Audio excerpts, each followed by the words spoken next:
Bonjour et bienvenue dans ce tuto Sauterre. Dans cette séquence, nous allons voir ensemble comment lire et interpréter les pressions de fonctionnement sur une pompe à chaleur RR Batura. Pour ne rien manquer des prochaines sorties, abonnez-vous.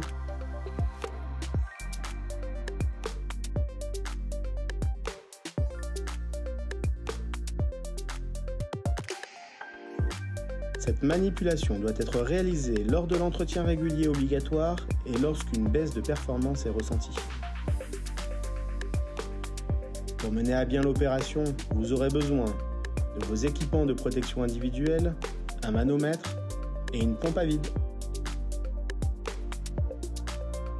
Cette opération complexe est à destination des professionnels ayant une aptitude à manipuler les fluides frigorigènes.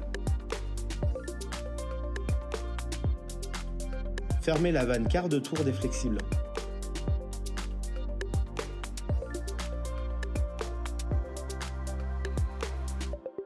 Raccordez le flexible jaune sur la pompe à vide et ouvrir sa vanne quart de tour.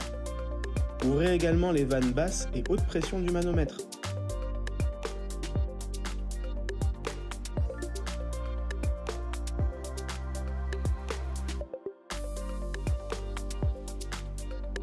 Tirez au vide l'ensemble.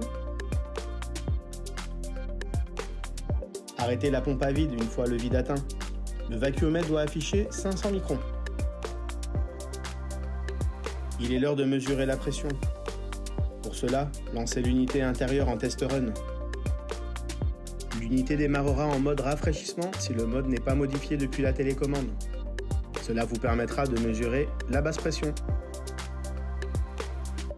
Le mode chauffage permet de lire la haute pression. Le mode rafraîchissement permet de lire la basse pression. Dans notre cas, la pression est lue en mode chauffage.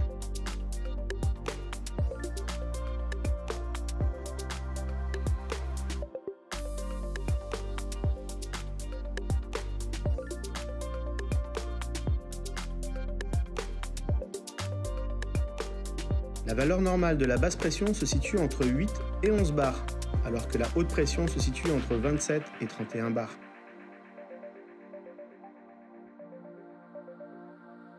Une HP et une BP haute indiquent la présence d'un condensable ou un excès de réfrigérant. Une HP et une BP basse indiquent un manque de réfrigérant ou une panne autour du détendeur.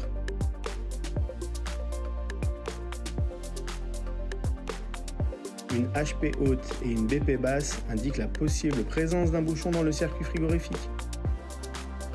Un tube pincé par exemple.